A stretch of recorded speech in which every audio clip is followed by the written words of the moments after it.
Ниндидер бер серле урын сыман тоела иде ул. Аккош күле. Татар язучыларының әсәрләре белән таныш, аларның тормышы белән кызыксынган кешенең язучыларның Аккош күлендәге иҗат йорты турында ишеткәне, уйланганы булгандыр. Татар әдәбиятындагы күпме әсәр нәкъ менә шунда иҗат ителгән. Ә бу урыннан язучыларга җир алып бирүне башлап йөргән кеше Гомәр Бәширов була.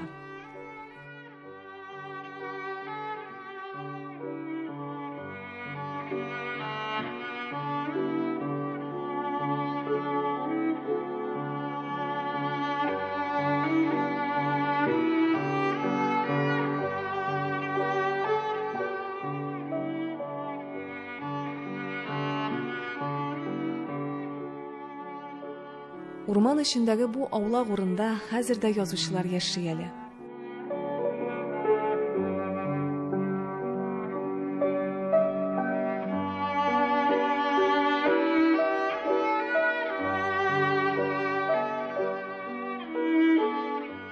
Монда килсәң, күлгә илдүче сугмактар Ринат Харисны, Фуат Галимуллин, Мансур Вәлиев, Зинур Хөснияр, Илгиз Зәйниев, Резида Гобаеваны очратырга мөмкин. Әмма күлнең үзенә иң еш керә торган кеше ул Татарстанның халык шагыйре Рауил Фәйзуллин. Күлне бер дә ялгыз итми ул, көн саен кылычлап йөзә.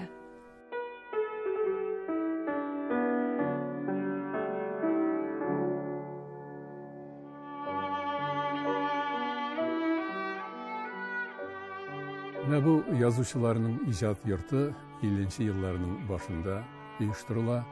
Аны бұл вакыттагы язучылар берлеге рәисе Гомәр ага Бәширов, аннан соң инде Ибраһим Вазилар, Сибгат Хакимләр оештырып җибәрәләр. Сугыштан кайткач, бигрәк тә Сибгат ага Хакимнең сәламәтлеге нык какшаган була. Шәһәр шартларында туру, андый кешегә шактый кыен, саф һава кирәк, иркенлек кирәк. Менә шуңа күрә язучылар берлегендә әнә шул азаплар күреп кайткан, яраланып кайткан сугышчы язучыларга нинди булса бер уңайрак яшәү өчен, иҗат итү өчен шартлар тудыру максаты белән хөкүмәткә мөрәҗәгать итәләр һәм инде аларның үтенече канәгатьләндерелә. Бу шул кадәр зур әдәби традицияләргә ия булган урын. Менә әйтик, 1953 елда Муса Җәлилнең беренче булып Мәскәүдә шигырьләре басылып чыганнан 1-2 айдан инде безнең Совет әдәбияты журналында һәм Гомәр ага Бәширов үзәк газеталарда Мәскәүдә үлемнән көчлерәк дигән мәкалә белән чыга. Менә ул мәкаләне ул шушында язган.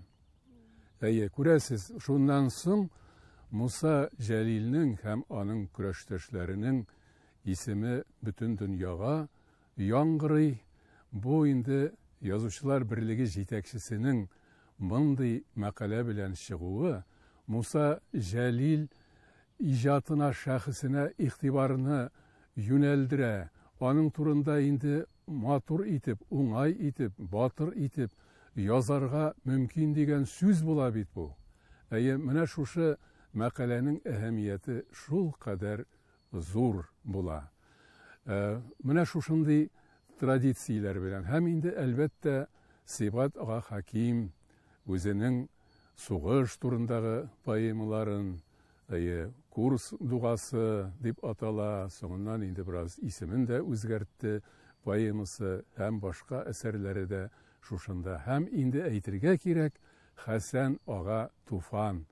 Ул табигатьне ярата, иртә яздан алып, инде карлар төшкәнче шушында була, шушында яши. Алар Сибгат агый белән бергә бер-берсенең тәрәзәләрен күрешеп, төннәрдә, озын төннәрдә иҗат итешәләр.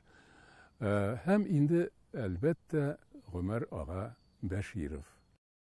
Сүзе үтә, аның үтенечләренә кулак салалар, язучыларга яңа шушындый фин йортларын кайтартып, монда төзиләр һәм байтак кына язучылар биредә яшәп иҗат итә башлыйлар. Ул вакытта шул әдәби мөхит дигәнем шуның белән дә күренә. Алар шушы өйләрнең урта бер җиренә беседка дигән құрылма түзіп қоялар. Үсті тақта белән ябылган утыргычлары бар. Менә шунда инде алар иртәнге якта иҗат иткән әсәрләрен алып чыгып, кичкә таба бергәләп укыйлар, тикшерәләр, бәхәсләшәләр һәм алар янына гаилә әгъзалары да җыела. Үзе бер менә шундый көндәлек әдәби сабан туе кебек була ул. Бер-береңне тыңлау, фикер алышуда кирәк. Әмма иҗат кешесе өчен ялгыз калып, тынычлыкта язу, уйлануның никадәр кирәкле мөһим нәрсә икәнен иҗат кешесе генә аңлар. Аккош күленнән язучыларга кишәрлек бүлеп бирүне оештырып йөргән Гомәр Баширов язучы буларак моны әлбәттә бик тирән төшенгән. Бу кадрлар Аккош күленең гөрләп торган чагыннан.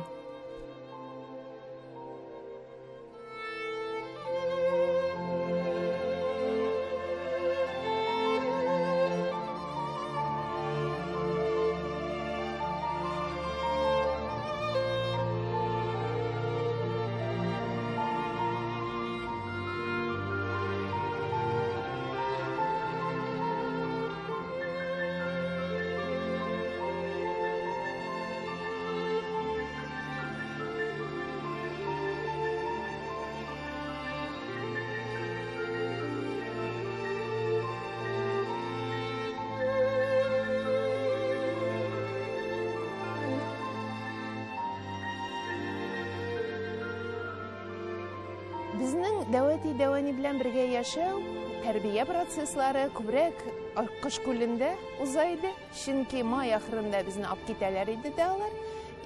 Һәм август ахырында шул мәктәптә эш башланган чорда инде безне кире китерәләр. Шулай итеп без 3 ай ярым дәвати дәвани белән 100% шулар белән яшәй идек. Безнең әти-әни дә бездән әзрәк ял иткәндер инде. Алар hayratına kilmeyler idi. Alır da yaşlarca yaşayıp alganlardır diye söyleyeyim. Biz Nikaş bilen hem Züfer abinin kızının aile bilen birge yaşadık. Mene anda indi ikinci muhit, anda tabiat. Davati indi bizning tabiatga mükibben ketken kişiydi. Ol bik köp eserlerinde, makallerinde tabiat saklauga bağışladı. Yani bu ülkede de bik ihtiram яулаған кеше ул. Шуңа күрә кичкенәдән без кырмыскадыр, кошлардыр, кош уялары, гадәтләре, шундый әйберләрне ишетеп үстек. Бик аннан соң бакчада эшләү дигән әйбер дә бар иде. Җиләк җидерталар иде, норма бирәләр иде. Мәсәлән, мин зуррак идем инде, Искәндәр кичкенә иде. Көненә, мәсәлән, 2 литрлы yok, alayık түгел иде. 1 литрлы банка белән кара карлыган җиргә кирәк иде. Анда инде Рафаэль Мустафинның кызына 3 литрлы бидон биреп чыгаралар иде. Мин инде аның фонында ял итеп йөри идем. Үземнең литрлы банка белән мин инде күрәсең чамалаганнар. Бу кыз салмагырак йөри торган шундайрак. Ул пот бик өлкән кеше дип хәтердә калган. Гәрчә ул вакытта аңа ул хәтле Кычкыш зурда яш булмаган, 60-лар тирәсенә булган икән хәзерге күзлектә караганда. Ул сабыр, бик үлчәп сөйләшә торган. Инде кызып китә торган гадәте юк иде. Ул күрәсең шушы җаваплы эшләр аның бит биографиясе дә шактый уйлап карасаң, авылдан чыккан һәм дә кеше яшьтән инде яшьли şu гражданнар сугышында катнаша бит. Аннары милиция органнарында эшләп ала бер кичә Арчада, судья да булып ала. Аннан соң шушы язу эшенә кирип китә инде. Шуңа күрә ул тормышны төрле яклап күргән һәм дә аның бик милли җанлы татар халкының келешеги ишин койготуп яшай турган киши. Шуңа күрә ул теге килди китсеп әйтергә аның хакы да булмаган һәм аның характері да шулай булар инде. Аккыш күле иҗат бешегем дигән шул дип аталыш шикелле китап чыкты. Шунда аның теге беренче Алла бишек курганнар бу җирләрне шунда ниләр бар инде. Аннары Гомер ага бик дуслары бөтен Советлар Союзы күләмендә дип әйтим инде. Башкортстаннан булсын, бүтән җирләрдә булсын, үзенең замандашлары зур язучылар килгәләгән. Сәфи Худашлар, мондай Мустай Кәримнәр Башкортстаннан, Назар Нәҗмиләр, монда Кайсын Кулиев, аннары Чуваш язучыларның зур Яков Уксай һәм башкалар мен белгәннәре. Аккыш күле буе бүген дә буш тормый. Бүген монда җыелып килгән шагыйрьләр, язучылар Хәсән Туфан, Сибгат Хәким, Гомәр Бәшировларның дәвамы.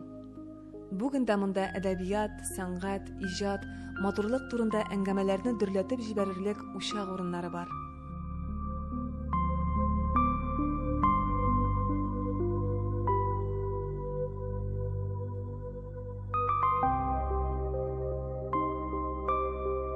Әдәбият турында табигатьтә сөйләшү бөтенләй икенче. Әдәби әсәрне табигатьтә укуда аны кабул итүне тирәнәйтә. Бигрәк тә ул әсәр туган ягым яшел бишек булганда. Туган ягым яшел бишектән Гомәр Бәшировның бала чагын укырга мөмкин. Пәнҗә шәмбе кичне ашап ишкәннән соң без һәммәбез дә түр як сәкенең уртасына эленгән җиделе лампа тирәсенә җыела торган идек. Бүген дә шулай булды. Әти үзе түр башындагы ястыкка кырын ята. Ул күзләрен юмар-юммас бүтәннәрнең эшләре бетүен көтеп, тыныч кына ял итә. Ята торгач, ул абыйдан ничек укуы турында, мәдрәсә турында сорашырга тотына. Миңа алары кызык түгел. Мин аягымны бөкләп, әтинең аяк очынарак килеп утырам да, аның минем белән дә сөйләшүен көтә башлыйм. Кайбер күңеле күтәренкерәк кичләрне әти минем белән дә сөйләшеп алгалый. Мин бөтен күңелем белән аның улым дип әйтүен, я аркамнан сөюен көтәм. Бүтән әтиләр шулай итә бит. Әнә Мөхәммәтҗан Жизни минем яшьтәшем Ахунҗанны гел улым дип кенә йөртә. Шикәр ватканда, менә монысы төпчек улыма дип, аңа шакмагы белән шикәр тоттыра. Кыймакның иң тәмлесен, калҗаның иң дәвен аңа бирә. Мин дә төпчек малай юк исә. Тик безнең әти нигәдер бүтәннәр шикелле ягымлы сүзләр әйтергә дә яратмый. Иркәләргә дә бик хәвәс түгел. Нишләп икән? Уйлыйсы уйлары бик күпме? Әллә андый сүзне яратмыймы? Туган ягы чынлап та бишек икән Гомәр аганың. Яңа саланың авыл башында туктап күз салган идек, яшеллек куенына сыенып утырган, шул яшеллектән күтәрелгән рәшә сыман дулкында тирбәлгән күренеш алдында калдык. Бу авыл өстендәге тынлык вакытны акырнайта сыман. Әллә ничек матур булып, үз-үзен саклап калган авыл бу.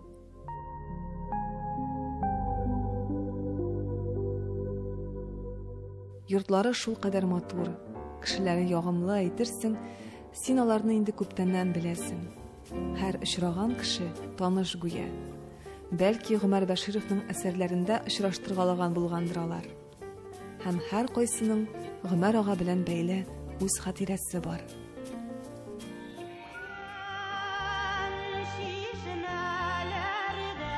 Кайткач, була кайткач очрашадырык.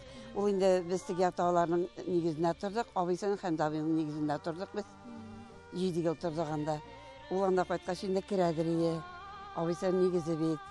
Туып үскән нигез инде ул икенче төрле булса да. Ул яратадыр инде пешкә салган бәрәңге белән чәй ишәргә. Инде кешедән качырып кына шайтырып әйтмәсе инде кешегә. Культурный кеше бит инде ул кайтканын белгәч, туганнан инде анда пешкә бәрәңге салып чәйләр белән самавырларны куеп әйтеп чәй ишәдер инде. Аннары мин йөгереп керәдер инде аларга күрше урамлыгына тордык без. Хәзер урыны юк инде ул апасының да туганы юланың. Шайтып, инаннары кибетләр нәрсәләр. Мәктәпләр ачылганда килделәр инде Мөхәммәд Мәгдиевләр бөтен салар килде инде алар белән таныш инде мин. Уларда библиотекада эшлидем. Шайтып, сөйләр кайткан сайын әйтеп китә, нәрсә булса әйтеп китә иде инде ул. сөйләшеп, ашык инде кешеләр белән аралашадыр, инде кешеләр киләдер, сөйләшәләр иде аның белән. Ашык иде ул тыйнак кына, тыйнак кына монда инде җидегән чишмә дибез инде аста бетте инде ул, анда төшә иде инде ул гел. Карап инде су эчкән суларым, йөргән җирләрем дип. Язучы буларак беләм инде, укыган вакытта ук ишетә белә идем инде. Менә соңгы елларда безнең аның белән туганлашырга туры килде. Ни өчен дисәң, минем әнием үлде. Гомәр абыйның туганы Хәйрниса әби инде безнең әтигә яшь хатын булып килде. Менә яшь хатын булып килде. Аннан соң инде ничесен алар инде шулай парлашып яши башлагач инде туганлашып йөрешергә туры килде. Шул вакытта Гомәр абый безнең әтиләргә, мен дә ул вакытта кияүдә идем, икенче йортта ичинде. Әтиләргә килеп, шунда очрашып, сөйләшеп утырган бар инде. Шуларны хәтерлим инде. Бик әйбәт, бик ягымлы, бик акыллы бабай иде инде ул безнең өчен. Бала булган бит әлбе. Ул морты бабай да түгелдер, но безгә бабай күренде инде ул вакытта. Аның нигезенә ниләр эшләнде инде, нәрсә әйтеп эшләделәр ичинде анда. Ял бакчасы инде балалар өчен дип, алар да килә, картиналары бар, җидегән чишмәләр эшләнде инде.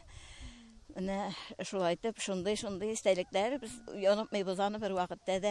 1901 елда Гомәр ага нәкъ менә шушы урында, шушы нигездә туган. 1983 елда бу нигездә Гомәр ага белән килешеп, аның белән аралашып, китапханә ачыла. Яңа китапханә төзелә авылда. Һәм менә 2011 елга хәтле китапханә без монда була инде. Оптимизация җилләре белән берләштереп мәктәпкә күчерәләр китапханәне. Гомәр аганы шушы нигездә китапханәдә эшләгәндә, мин китапханәдә 88 елдан эшлим.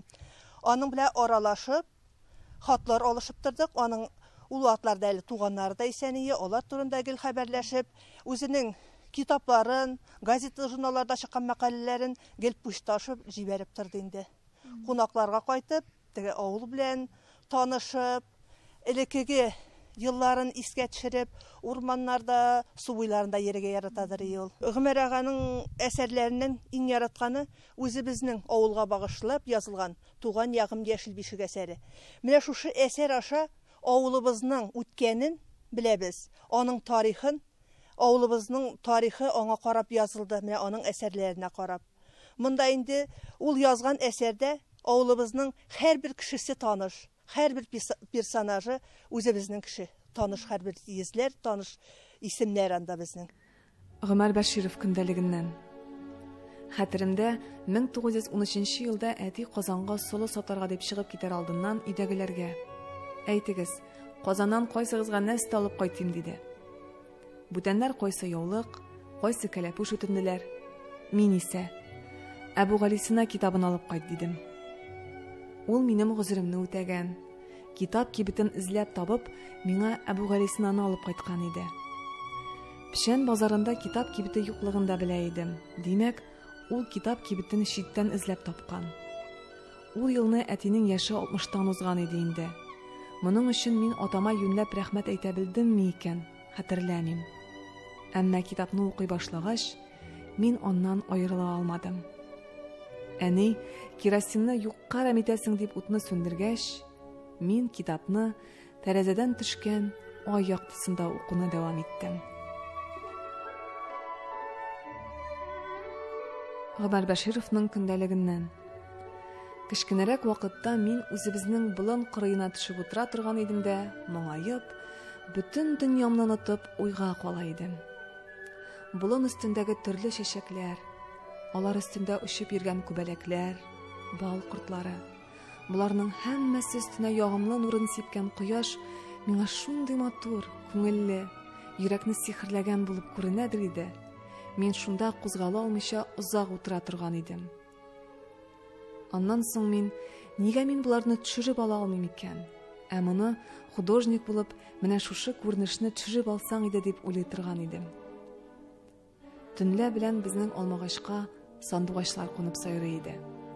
Мин шул сандугач маңын тыңлап, таң атканчы йоклый алмыйча ятуым хәтеремдә. Миңа ул вакытта 14-15 яшь булгандыр. Әгәр дә мин морза, бай семьясында үскән булсам, ихтимал, инде ул вакытта ук язгалый башлаган булыр идем. Мин ул хисләремне әле тагы 15 ел буенча саклап йөрдем. Аннан соңгы да миңа үз сүземне, үз хисемне язып әйтә башларга вакыт җитте. 1918 ел. Гомәр авылларына укытучы итеп җибәрелгән Хөршидә исемле кызга укырга алып торган китабын кертә. Кертә дә китаптан алган тәэсирләрен бүлешеп, "Эх, ничек шул кадәр булдыра алды икән ул? Менә шулай яза алсаң ә", дип куя. Мөгаллимә авыл егетеннән кычкырып көлә. Һәм Гомәргә Казан язучылары, артистлары турында, аларның бөтенләй үзгә шәһәр кешеләре булуы хакында сөйләп күрсәтә. Әмма Гомәр күңелен төшерми, ничек тә белем алу турында уйлый башлый. Танышларымнан берсе шундый киңәш бирде, дип яза Гомәр Бәширов. Әгәр дә укытучы булсаң, Казанга, зуррак уку йортына җибәрәләр. Һәм Гомәр 1919 елның җәй ахырында Волос башкарма комитетының мәгариф бүлегенә укытучы итеп алуларын үтенеп гариза бирә. Аны урта бирәзәгә укытучы итеп җибәрәләр. Әмма күзенә төбәлеп торган 40лап баланы озак укыта алмый ул. Армиягә алалар. 1920 елда Көньяк фронтка чыгып китә. Врангель армиясенә, Махнуга каршы сугышларда катнаша. 3 ел эчендә ярты Россияны диярлек гизеп чыктым, дип яза ул. Шул вакыт турында 1937 елда аның Сиваш повесте басылып чыга. Мин әнә шул канлы бәрелешләрдән мугҗиза белән генә исән калганнарның берсе идем, дип яза Гомәр Бәширов.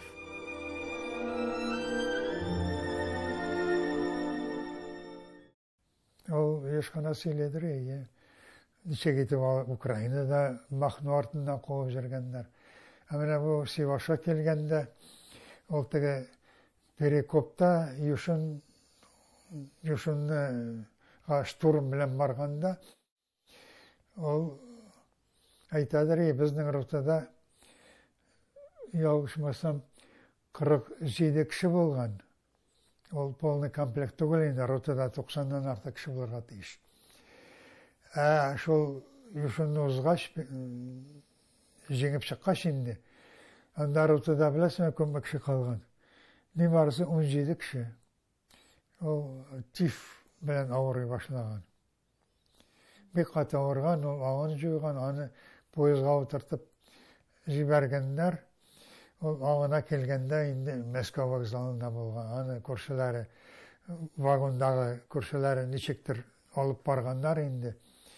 Шул Мәскәүдә тиф белән ятып больниста агына килгәндә, аның ни әйбере калмаган, ни документы калмаган, әллә урлаганнар, каядыр чыгып калган. Кая ул анда теге вокзалда зал буенча тиф авырулар белән тезелеп яталар, шулар арасында.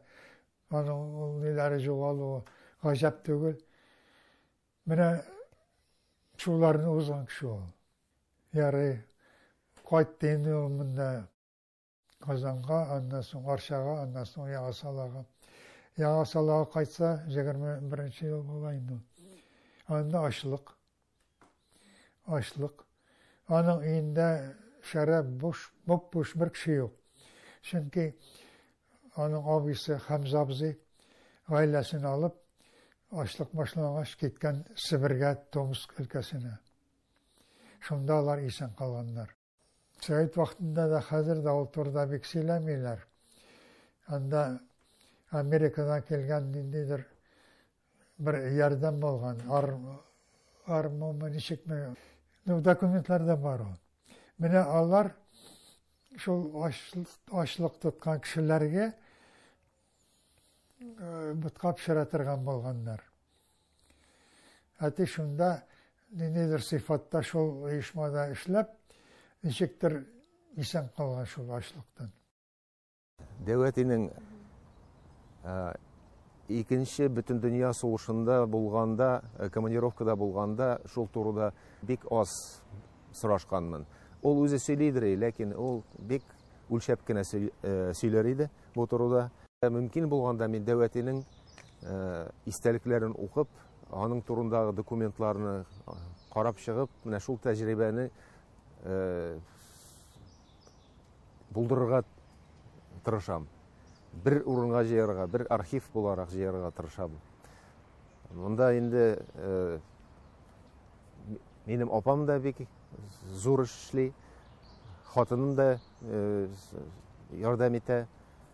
Менә киләчәктә шул истәлекләрне бергә туплап, бәлки насыйп булса, нәшер итәргә. Гомәр Бәшировның биографиясендә бик кызыклы сәхифәләр бар. Мәсәлән, ул Арча кантонының җинаятьчеләр эзләү бүлегендә эшләгән. 1928 елда аны халык тикшерүчесе, аннары халык хакиме итеп куялар. Әмма ул газеталарга хәбәрләр язгылап тора. Бер хикәясе Мәскәүдә бер журналда басыла, аннары Сиваш дигән очерк яза. Ул очеркны Кавый Нәҗми укый һәм Гомәр Бәшировка шул чор турында күләмлерәк әсәрдә яза алыр идегез ди. Булачак язучыга канат куя. Әкренләп Гомәр журналистика, әдәбият ягына тартыла. 1932 елдан Кызыл Татарстан, аннары Совет әдәбияты журналларында эшли башлый. Гомәр Бәшировның биографиясенә күз салсаң, барысы да бик уңай гына барган сыман. Әмма көндәлекләрен укыганда гади фактлар артында никадәр борчу, югалтулар ятканын күрәсең. Гомәр Бәширов көндәлегеннән 1942 ел 3 июнь. Окоптан кайтып бераз гына торгач, Сибир ягына чыгып киткән идем. Аннан да кайттым. Әле һаман күз башны рәтләгән юк. Як-якка каранырга да вакыт җитми.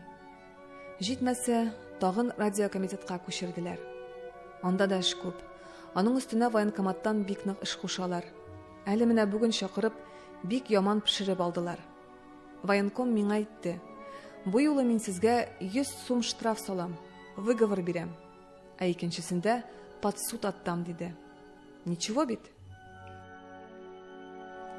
1942 ел 31 октябрь.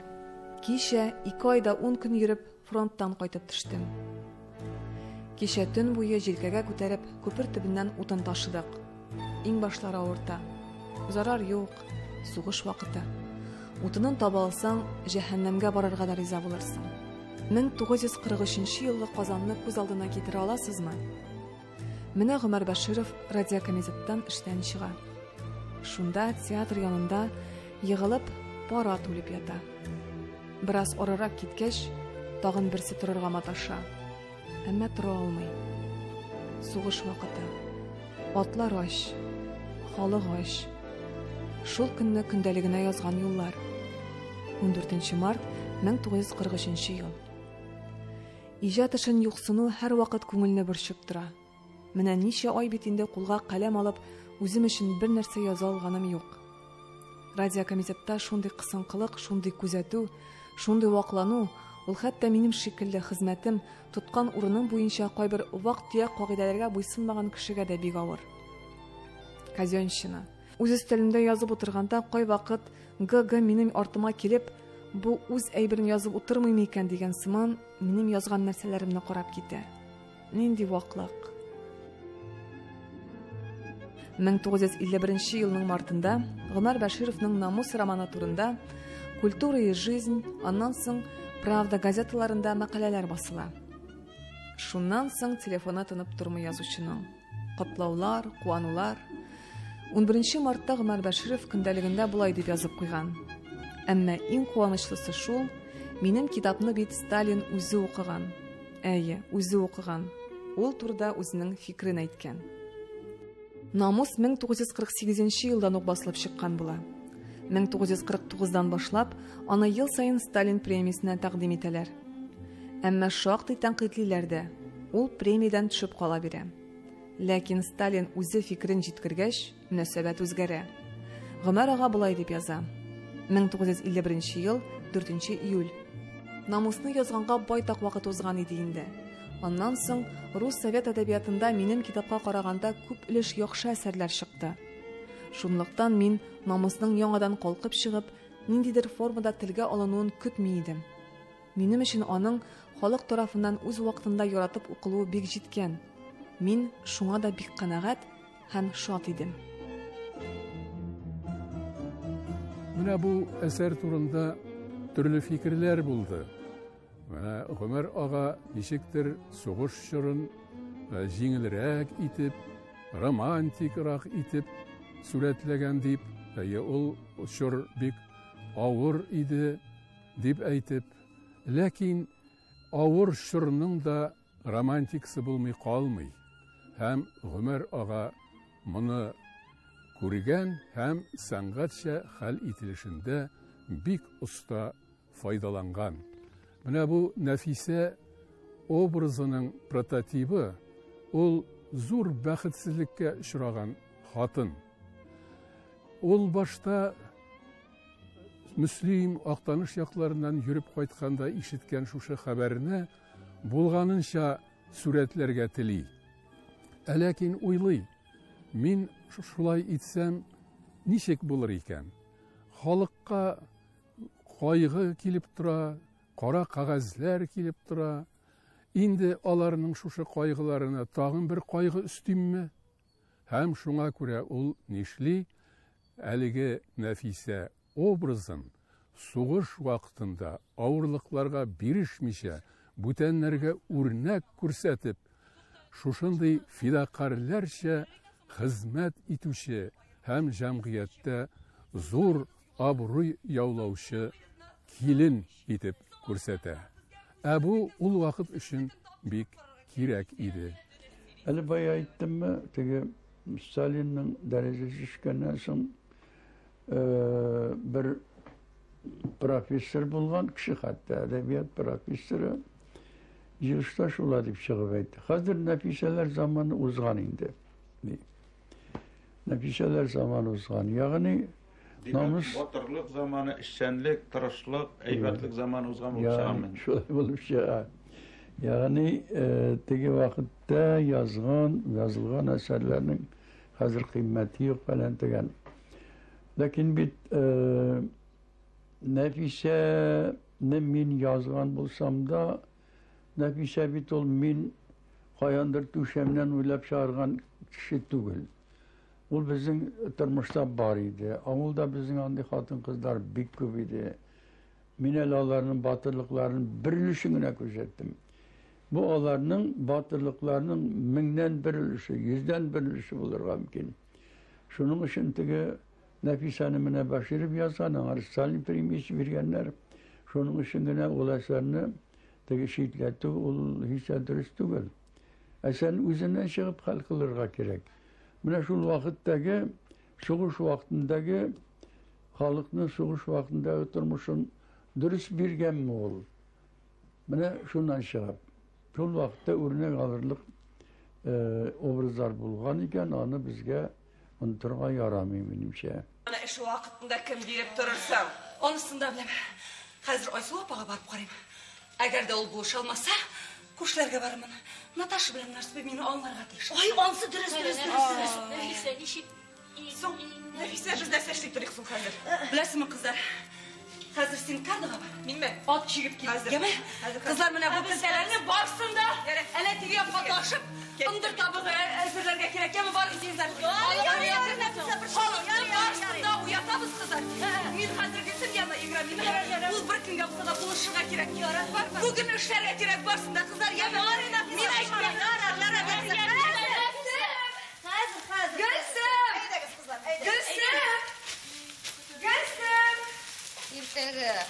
Дәүләт премиясенә лайык булгач, Кави Нәҗминең дә язгы җилләр әсәре, Гомәр аганың Намус романы бик күп илләргә тәрҗемә ителә. Европа илләренә, Азия илләренә. Һәм алар татар халкының кем булуын күрәләр. Аның тормышын, яшәү рәвешен. Татар халкы искиткеч матур итеп сүрәтләнгән монда. Югыйсә бигрәк тә Европа илләрендә безнең татар халкын бик кыргый итеп, шушындый ямсыз итеп күз алына китерү бик көчле булган. Үзе дә көлеп сөйли торган иде. Мин Европа илләренең берсенә фәнни конференциягә бардым. Һәм шунда хәзерге ижад методлары айрым алганда реализм турында доклад сөйләдем. Шундан ди минем янга Европаның бер галимәсе килде дә, сез чыннан да татармы дип әйтте ди. татарлардан шушындай тирән истәлекле, фәнни тирән доклад ишетү безнең барыбыз өчен дә зур яңалык, сенсация дип әйтә инде ул. Булды дип әйтә. Менә күрәсезме, аның әсәрләре дөньяга беренче башлап татар халкын танытты. 1955 ел, 7 гыйнвар. Миңа бүген 54 яшь тулды. Мин хәзер татар язучысы хыялланырлык күп нәрсәгә ирештем. Үзем шуңа омтылганга түгел, юк, үзеннән үзе, үзем теләмәстән. Моның өчен һәйбәт әсәр язарга гына кирәк. Намус халык көткән әсәр булып чыкты. Билгеле, ул безнең классик әсәрләребезнең кайберләренә караганда ул кадәр яхшы түгел, әмма яхшы китапка сусаган халык бу әсәрне яхшы каршы алды. Аннан да юньлесе булмаганга күрәдер инде. Шул Нәфисә килен мине депутат итте, лауреат итте, союзның җитәкчесе итеп сайларга мәҗбүр итте. Минем үземнең әллә ни артык яхшы сыйфатларым юк иде. Мин шул Нәфисә килен ни кушса, шуның артыннан тик йөри бирдем. Язучы көндәлекләрендә тарих китабыннан табып булмаган фактларга юлыгырга мөмкин. Гомәр ага төрле чорларны узган кеше. Тормышның ничек үзгәргәнен, кай вакыт киресенчә бер нәрсәнең дә үзгәрмәвен аның көндәлекләреннән укып аңларга мөмкин. 1964 ел, 12 апрель. Без көнбатыш демократиясын сүгәбез. Алар фәлән дә фәсмәдән, ул буржуа демократиясы. Менә быел гына Арчага безнең өлкә комитетының 2нче сәркатибе Никонов бара да әйтә: крестьяннарның бузавын алыгыз да чыгыгыз, сорап тормагыз, тартыгыз да алыгыз. Кеше сугыштан яраланып кайткан. Аның шушы бузаудан бүтән бер нәрсәсе дә юк. Аңа әйтәләр: фәлән абзый, хөкүмәт шулай куша, бузавыңны колхозга бир инде син. Барыбер бирмичә булмый. Бузауны муенчыклап алып чыгып китәләр. Моның балалары тәрәзәдән карап елап калалар. Бу абзыйның бүтән терлеге юк икән. Ашау-эчү бик начарлана. Һәм менә сиңа нәтиҗә. 15 көннән бу абзый үлеп китә. Белмим, мондый хәл патшалар вакытында кайчандыр бәлки булгандыр, ләкин безнең вакытта шундый хәл булуына ихтимал бер кеше дә ышанмас.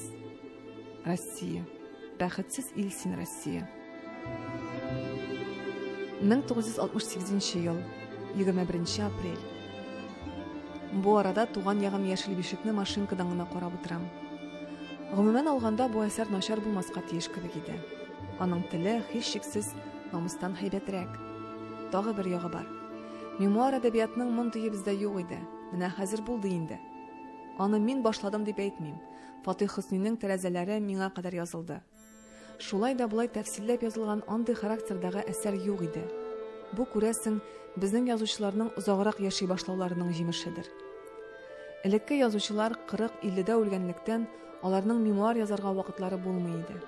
Бигрәк тә 36-37 елларга эләккән язучыларда. Әнидә әйтә торганы шул урамда машина узганда без җыклый алмыйча калтырап торадыр дип. Ул турыда көндәлекләрендә бар бераз гына, әз генә бик. Анда ул шул теге Шәрек күлгә хәбәр итә торган кешеләр турында яза. Телефоннан шалтырата. Фәлән кеше турында. Аның шактый гына китапханасы булган. Шул көннәр башлангач, менә минем Исаховның ул турыда сөйләгәне бар, бер тапкыр гына ничектер. Мин ул Галимҗан Ибраһимның китапларын яндырырга мәҗбүр булдым, мишкә салып. Менә шунысы Исаховның. Артыгын сөйләргә тыймыйлар. Анда кайткан кешеләр бездә бит Хәсән абый Туфан кунакта буладыр, күп кенә ди. Әмма монда һәрхәлдә мин булган чагында аның ул турыда сөйләгәнен мин ишеткәнем булмады бер кайчанда. Гомәр Бәширов көндәлегеннән. Ах, ул елларны. Кай вакыт уйлана торгач, булмаган чәчләрне йолкыйсы, я булмаса кычкырып елыйсы килә башлый. Күпме кеше кулга алынган, шуның күпмесе курбан булган. Аларның балалары бар, балаларының балалары, шәкертләре, якыннары, сөйгән кешеләре бар. Алар шушы газиз кешеләрен хур итүне, хәлак итүне, гаепсезгә үтерүне гафу итә алалармыни? Хәзерге яшьләрнең совет властен танымауларының яисә аңарга формаль яктан гына буйсынуларының беренче сәбәбе менә шул. Икенче сәбәбе. Хрущев дигән бер ахмак эшләде. Гомумән, ул кешенең власть башына килүе фақат бездә генә, партия диктатурасы булганда гына мөмкин булган бер хәл. Я Алла, шул кадәр кысынкы безнең хәл, шул кадәр кыен, хәтта кай вакыт үләсе килә башлый. Чөнки безне хөрриятнең иң югары баскычына җиттек дип ура кычкыралар. Ә бездә ул хөрриятнең бер генә хәрефе дә юк. Без хәтта үз алфавитыбызның, әлифбабызның төшеп калган хәрефләрен дә яңадан торгыза алмыйбыз. Менә шуннан соң нишләргә инде? Кая барырга?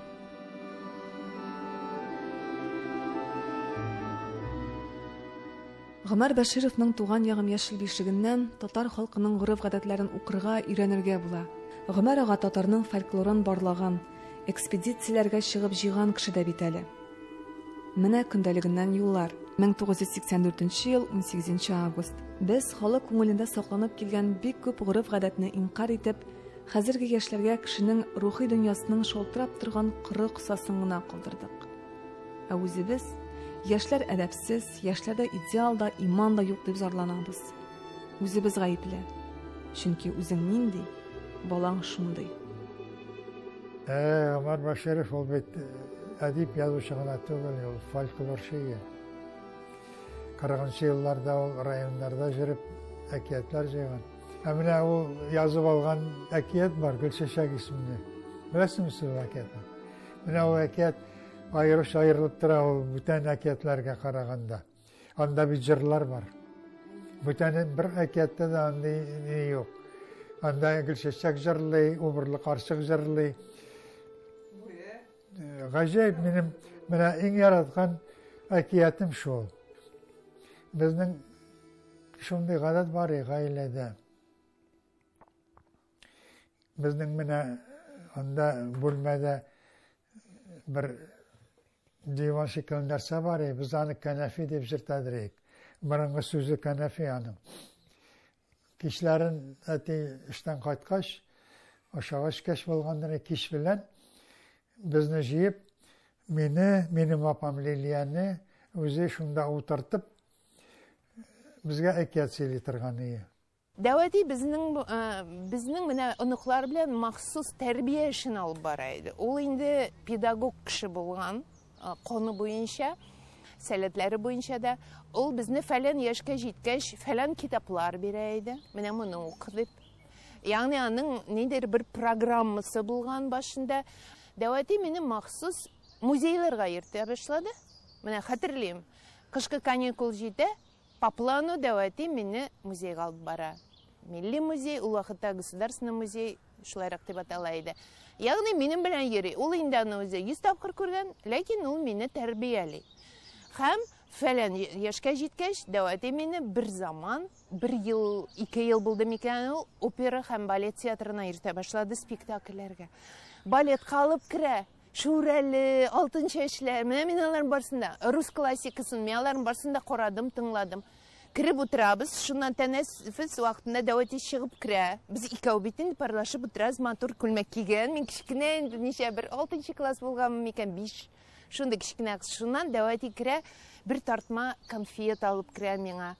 Мин опера караганда конфет ашап карыйм. Менә ничектер кыяфәтен китереп, матур итеп, теге ухаживать дип ниткән ул мине, теге хатын-кыз тәрбияләгән ул.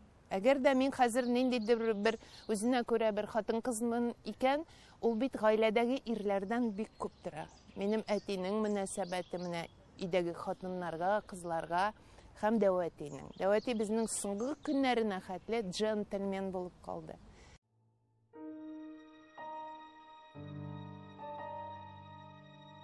Гомәр Бәширов көндәлегеннән 1992 ел 29 декабрь. Моң балалар тәрбиясендә тел сүз белән бер дәрәҗәдә үк кирәкле элемент булып танылса иде. Бала кичкенә чагында ишеткән моңны гомере буена онытмый. Без мәдрәсәдә дәрестән тыш төрле бәйтләр, мөнәҗәтләр өйрәнә идек. Аларның берничәсен хәтта язгы тәхтил алдыннан мәдрәсәдә күмәкләп әйтә идек. Мәсәлән, Казан алыну бәйтен.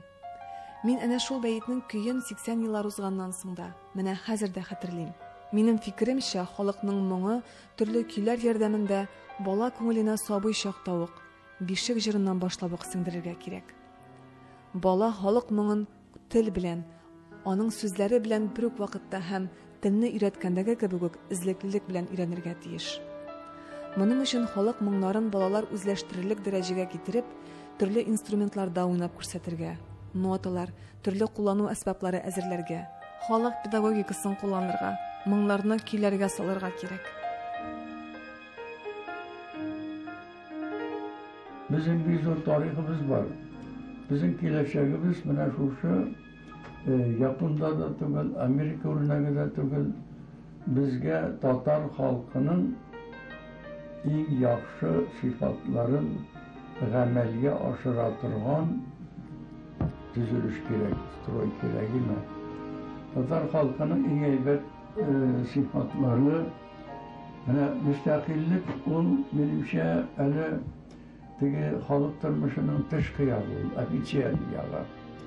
Müstakillik əli birinci günə adım. Müstakillikə erişkəndən son bizge Tatar halkının en güzel sıfatların əməliyyə aşıratırğan şuşunday pravleniya, idara tutırğa gerek.